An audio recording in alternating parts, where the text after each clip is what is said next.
Big boss के घर की एक प्रथा रही है। जब कभी भी दो दुश्मन होते हैं तो एंड वीक तक आते आते वो दुश्मन भी दोस्त बन जाते हैं, एक दूसरे की तरफ दोस्ती का हाथ बढ़ा देते हैं। और आज के एपिसोड में भी हमें कुछ ऐसा ही देखने को मिलता है।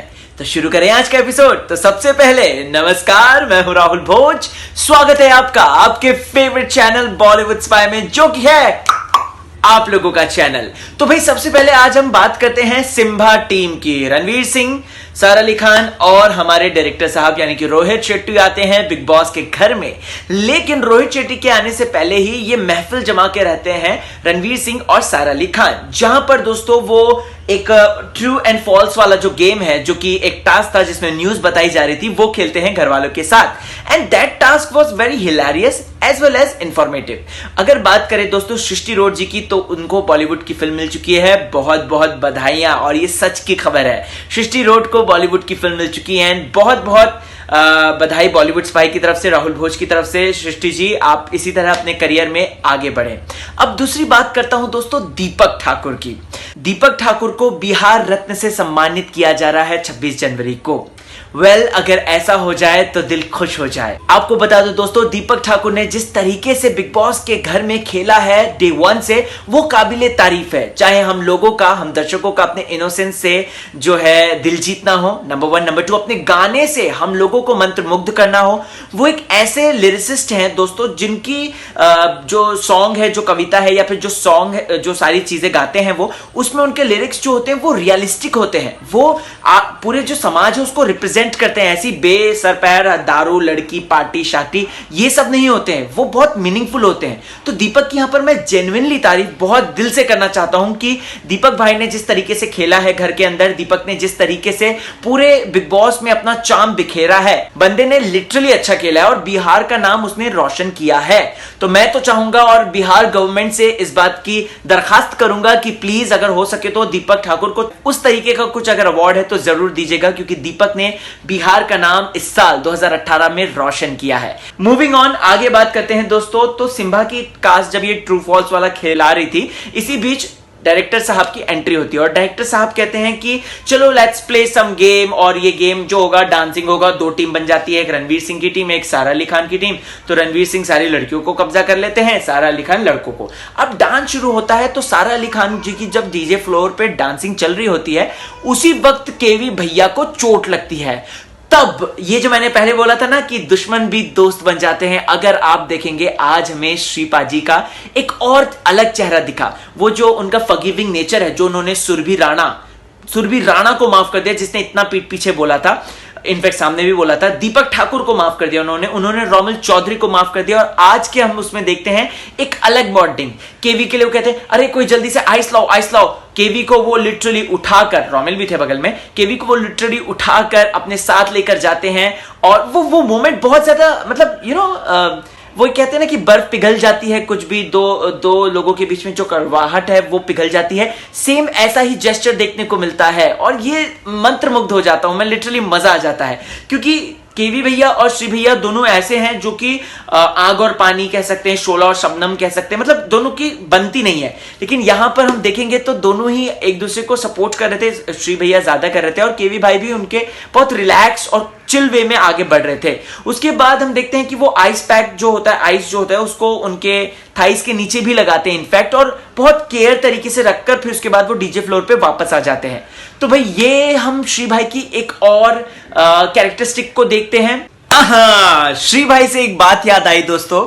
आज मैं बैठा काम कर रहा था तो इतने में अचानक से मेरा फेसबुक, ट्विटर, इंस्टाग्राम अचानक से बजने लगा। टिंग टिंग टिंग टिंग टिंग टिंग टिंग, इस तरीके के साउंड आने लगे।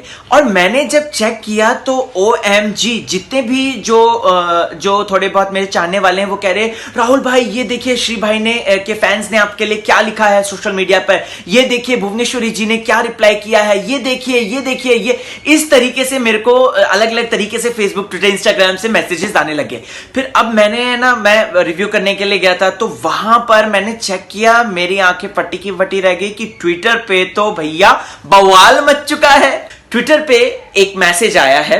ट्विटर पे एक कोई श्री संत के फैन होंगे, आई डोंट नो कौन है वो, रियल है या फेक है या जेन्युइन है या नहीं है, ये मुझे नहीं पता, और maybe hater of Bollywood Spy हो सकते हैं, व्हाटएवर इट इज। उन्होंने ट्वीट करा, Bhuvaneshwari ma'am tell Shri not to give interview to @Bollywood Spy। ठीक है, they are sweeping venom about Shri on YouTube please. ठीक है, इस बात पर भुवनेश्वरी जी ने बिना सोचे समझे और बिना मेरा लगता है रिव्यू देखे हुए इस पर ट्वीट करते हुए, मतलब इसी बात पर आंसर करते हुए लिखा उन्होंने, ये भी कोई बोलने की बात है, हा हा, 2 स्माइली बनाए हैं। मैं यहां पर बहुत ही पोलाइट वे में, हम्बल वे में भुवनेश्वरी जी, नैन जी से पूछना चाहता हूं, नैन जी क्या आप मेरा रिव्यू देखती हैं, जो आप इस बेसिस पे आप हमको ये बात कह रही हैं? क्या आप जो है बॉलीवुड स्पाई की एक एक जो पब्लिक रिव्यूज होते हैं वो देखते हैं? तो नैन जी अगर आप नहीं देखते हैं तो कृपया करके मेरे रिव्यूज आप उठा के देख लीजिए। अगर श्रीसंत पाजी को मैंने जो गलत चीजें हैं उन पर बैश किया है, तो जो अच्छी चीजें हैं मैंने उन पर तारीफ भी की है, जिसके लिए मुझे श्रीसंत का PR, जिसके लिए मुझे सेलिब्रिटीज का चटोरा, ये सब टैग दिए गए हैं। भुवनेश्वरी जी एक बात बस कहना चाहूंगा, क्यों आप इस तरीके से ये जो अंधी दौड़ है उसमें क्यों पार्टिसिपेट कर रही हैं? मैं आपसे दरखास्त करना चाहता हूं, आपसे रिक्वेस्ट करना चाहता हूं, इनफैक्ट ऑल यू श्री के फैंस आउट देयर, आप लोगों से ये दरखास्त है कि मेरी ये वीडियो या फिर मेरी जो भी रिव्यूज की वीडियो है वो भुवनेश्वरी जी तक जरूर पहुंचाना बाय गॉड, क्योंकि Bollywood spy and Rahul Bhoj are the most unbiased person, और you can say the channel. आप स्टार्टिंग से डे 1 से लेकर अभी तक के मेरे रिव्यूज देख लीजिए, मुझे पलटू कहा जाता है। मतलब अगर आज मैं श्रीपाजी का जो किसी अच्छी चीज के लिए सपोर्ट कर रहा हूं, वहीं दूसरे पल अगर केवी भाई ने कुछ अच्छा कर दिया तो मैं उनका सपोर्ट करता हूं, तो लोग मुझे पलटू कहते हैं कि ये तो मौसम की तरह है, ठहरता नहीं है, कभी इधर तो कभी उधर। अरे भाई, रिव्यू करने बैठा हूं मैं, यहां पर फेवरेटिज्म करने नहीं बैठा मैं, समझ रहे हैं आप? तो ऑल यू फैंस कह सकते हैं या बॉलीवुड स्पाई के हेटर्स कह सकते हैं, आप लोगों से एक बात कहना चाहता हूं, आप लोग उन चैनल को दिखा दीजिएगा, उन चैनल जो कि डे 1 से उनके एक पर्टिकुलर फेवरेट कंटेंडर हैं, उन चैनल्स का रिव्यू देखिए और मेरा रिव्यू देखिए, आपको समझ में आ जाएगा। और भुवनेश्वरी जी थोड़ा सा समझ रहे हैं आप मैं क्या कर रहा हूं, मतलब मेरी वीडियोस देखिए आप, और मेरी वीडियोस देखिए और अपना जो राय है, अपनी जो राय है, अपने जो सजेशंस है, तब जाके आप पोस्ट करें। और यही मैं श्री फैंस के से भी यही कहना चाहूंगा कि भाई दोस्तों आप देखिए रिव्यूज और उसके बाद जाके, और मुझे तो कभी कभार ये डाउट होता है, ये शक होता है कि पता नहीं ये लोग मेरा रिव्यू देखते हैं या नहीं देखते, या फिर ये कहीं ना कहीं जो है पुराने रिव्यूज हैं उनके बेसिस पे मुझे इस तरीके से जज कर रहे हैं। I really don't have any idea. खैर मूविंग ऑन, बहुत हो गई ये बात, लेकिन आज हमने श्रीपाजी का एक अलग चेहरा देखा केवी भाई के प्रति, जो कि देखकर दिल खुश हो गया, बागबान हो गया, लिटरली मजा आ गया है। अच्छा, अब जो है सुल्तानी अखाड़े की बारी आ जाती है और 6 के 6 जो मेंबर्स हैं, इनफैक्ट 7 इंक्लूडिंग सुरभि, उनको अंदर बुला लेते हैं भाईजान सलमान खान। भाईजान सलमान खान उनको अंदर बुलाते हैं और यहां पर 2 टीम बन जाती है। एक टीम में होती हैं दीपिका जी, श्रीसंत पाजी और दीपक, वहीं दूसरी टीम में होते हैं रोमिल, केवी भैया और सोमी। यहां पर मुझे रोमिल के लिए थोड़ा सा फील हुआ कि यार बंदा जो है अकेला पड़ गया, क्योंकि केवी भाई जो है चोटिल हो रखे हैं, तो फिजिकल टास्क में तो वो बिल्कुल आगे बढ़ ही नहीं सकते। सोमी का यहां पर मुझे कुछ समझ में नहीं आता, सोमी किस तरफ जाती है किस तरफ नहीं जाती, तो सोमी को भी मैं एज अ स्ट्रॉन्ग कॉम्पिटिटर नहीं जो है अपने मापदंडों पर रखता हूं। अगर बात करें जो दीपिका जी, श्रीसंत पाजी और दीपक की टीम थी, बहुत ज्यादा स्ट्रॉन्ग लग रही थी स्टार्टिंग से ही, और धीरे धीरे यही बातें प्रूव होती हैं। पहला राउंड होता है वर्बल दंगल। अब यहां पर दीपिका जी आती हैं रोमिल के ऑपोजिट, तो मैं तो ये विश्वास हो गया था मुझे कि ये राउंड तो दीपिका जी ही जीतेंगी, चाहे कुछ भी हो जाए। दीपिका जी ने अपने आप को प्रूव किया है, उन्होंने जो है एक वक्ता कहते हैं ना, एक जो बहुत अच्छा ओरेटर होता है, उसकी तरह प्रूव किया अपने आप को। वो अपने पॉइंट्स इतने दमदार तरीके से, इतने स्ट्रॉन्ग तरीके से रखती हैं कि दिल खुश हो जाता है। तो ऐसे में दीपिका जी, लेकिन ये अनफॉर्चुनेटली हार जाती है, और कहीं ना कहीं मुझे लगता है कि आज दीपिका जी थोड़ी सी कमजोर लगी, थोड़ा सा है ना वीक सी लगी, ऐसा लगा कि वो अपने आप को डिफेंड नहीं कर पा रही है। यहां पर उनका सिर्फ एक पॉइंट था कि मैं डिग्निटी के साथ खेलती हूं, मैंने स्टार्टिंग से लेकर अब तक मेरी जो जर्नी रही है वो क्लासिफाइड रही है, ऐसा रही है वैसे रही है, ये वो बोलती हैं। जिस पर रोमिल जो जवाब देता है दोस्तों, वो कांटे की टक्कर का लगता है मुझे। और ऑनेस्टली सुरभि का ये कहना और सुरभि को रोमिल का जिताना, तो कहीं ना कहीं मुझे लग रहा था कि ऐसा ही होगा, क्योंकि आज दीपिका जी कहीं वीक लग रही थी।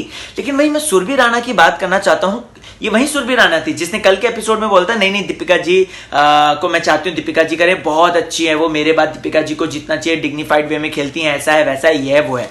तो सुरभि राणा ये जब से बच्चा सुरभि राणा बनी है तब से ये इस तरीके की हरकतें कर रही है, इसके पास शब्द ही नहीं है क्या बोलेगी ये, तो मुझे तो बिल्कुल कुछ समझ में ही नहीं आता। इससे भली तो स्वैग वाली सुरभि राणा थी जो कहती थी इट्स अ स्वैग बेबे, और वो बहुत अच्छे तरीके से डिफेंड भी करती थी। लेकिन यहां पर सुरभि राणा जो है कमजोर पड़ती हुई नजर आती है और बहुत कंफ्यूज्ड नजर आती है।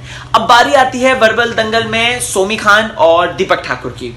सोमी के पास शब्द ही नहीं थे, सोमी बीच में अजीब ही हो गई थी, लेकिन हाँ ये अच्छी बात है कि बंदी जेल नहीं गई। 14 हफ्ते हो गए बंदी जो है जेल नहीं गई, बंदी ने एकदम अच्छी तरीके से सही तरीके से जो है दीपक के साथ दोस्ती बनाई, रोमिल के साथ दोस्ती बनाई और आगे बढ़ी, तो ठीक है वो चलो गेम का पार्ट होता है। वहीं दीपक यार वही सेम वही task, he is a task king. मुझे लगता है कि अगर बिग बॉस के घर के अंदर ऐसे most best personality of big boss season 12 या मोस्ट गेम चेंजर या ऐसा करके या फिर task performer of big boss season 12 इस तरीके का अगर कुछ ऐसा अवार्ड मिलते तो दीपक ठाकुर को ये अवार्ड तो जरूर मिलता। मतलब इतना बढ़िया गेम खेलता है वो, इतना अच्छा। सलमान भैया भी आज बोल रहे थे यही बात कि दीपक अच्छा खेलता है, तो दीपक बेसिकली मोटिवेट होता है और ये पॉइंट दीपक जीत के ले जाता है। अब बारी आती है केवी भैया और श्री भैया की। यहां पर केवी भैया बोले तो बोले कैसे, बड़ा ही फनी सिचुएशन आ गया। इस बगल में श्री खड़े, अगर उन्होंने छोड़ा केवी भैया धड़म से गिर जाएंगे। तो कहीं ना कहीं आज हमें केवी भैया कमजोर से लगते हैं। ठीक है केवी भैया वो ऐसे ही हैं, वो ऐसे ही खेलते हैं, जेन्युइन, एकदम जेन्युइन नहीं कह सकते, मतलब पोलाइट वे में, हम्बल वे में, लेट इट गो वाला जो उनका नेचर है, जो कि दीपक ने बखूबी तरीके से ऑब्जर्व किया है, तो वो इसी तरीके से खेलते हैं। लेकिन श्री भैया तो भैया आगे बढ़ते हुए नजर आ रहे हैं, मतलब जो ओरेटर बनते जा रहे हैं वो काबिले तारीफ। मुझे लगता है उनकी बहन उनको कहीं ना कहीं ट्रेन कर रही है। श्री भैया जिस तरीके से अपनी बातों को रखते हैं, पहले तो वो बोलते थे I don't want to talk to you, I want to quit, I don't want to give a shit to this matter, ऐसा ऐसा करके बोल के चले जाते थे वो। लेकिन जब बारी आ रही है अपने आप को डिफेंड करने की तो भैया श्री भैया में इंप्रूव हो चुका है and I really appreciate that thing.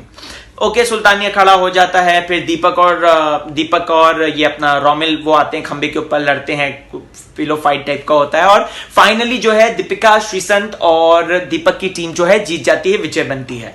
अब यहां पर विजेता लोगों ने ये सोचा ही नहीं था कि इस तरीके से माहौल हो जाएगा कि जो हारे हैं उनको मजा आएगा। तो वो जो चिपचिपा गम टाइप का वो ग्रीन वो फेंका जाता है, वो बड़ा अजीब सा लग रहा था देखने में, यक सा लग रहा था, तो मेरे को तो ठीक नहीं लगा, मेरे को तो हैवी लगा वो। फिर उसके बाद हम स्टेज में मस्ती देखने लग जाते हैं, रणवीर सिंह, सलमान भाई, सारा अली खान, रोहित शेट्टी की अलग अलग तरीके से लोग मस्तियां कर रहे हैं और अपनी फिल्म को प्रमोट कर रहे हैं। अब बारी आती है सलमान खान जब बोलते हैं कि ये टीम सेफ हो चुके हैं, यानी कि श्री, केवी और दीपक ये सेव हो चुके हैं और बचे हुए हैं रोमिल, दीपिका जी और अपना ये सोमी। फिर वो चेयर में रोटेट हो रहे हैं और इतने में सोमी घर से बेघर हो जाती है, जो कि मैंने आपको पहले ही लग रहा था कि सोमी घर से बेघर होगी ही होगी। अब देखना बहुत ज्यादा टफ होगा जब 6 के बीच में लड़ा जाएगा गेम, यानी कि केवी भैया, सुरभि राणा, रोमिल चौधरी, दीपक ठाकुर, श्री भैया और दीपिका जी। देखना इंटरेस्टिंग रहेगा। कल क्रिसमस वीक सेलिब्रेट होगा जहां पर वो दीपक को एक टास्क दिया गया है, वो इंटरेस्टिंग होगा। और साथ ही साथ दोस्तों अब फिनाले राउंड आने वाला है, वोटिंग लाइंस ओपन हो चुकी हैं, तो प्लीज भर भर के वोट कीजिए अपने फेवरेट कंटेंडर्स को। और यहां पर मैं एक बार फिर से ये बात कहना चाहूंगा कि Bollywood spy and Rahul Bhoj are the most unbiased person.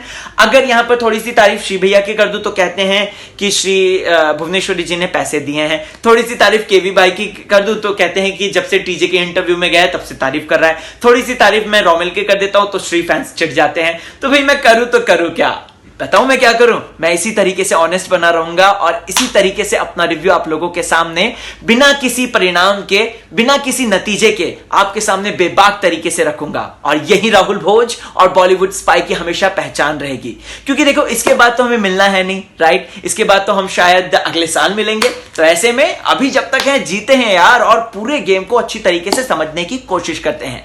आप कमेंट सेक्शन में अपने कमेंट जरूर कीजिएगा और बने रहो मेरे साथ। RAHULBHOJ नाम है मेरा। फेसबुक, ट्विटर, इंस्टाग्राम पर आप मिल सकते हैं मुझे, और हाँ टैग भी कर लो, कोई बात नहीं फर्क नहीं पड़ता मुझे, बट थोड़ा सा वो शूटिंग के टाइम पे डिस्टर्बेंस होता है, बट इट्स ओके, कोई बात नहीं। तब तक अपना ख्याल रखो, take care, eat healthy, sleep healthy and exercise करो बॉस।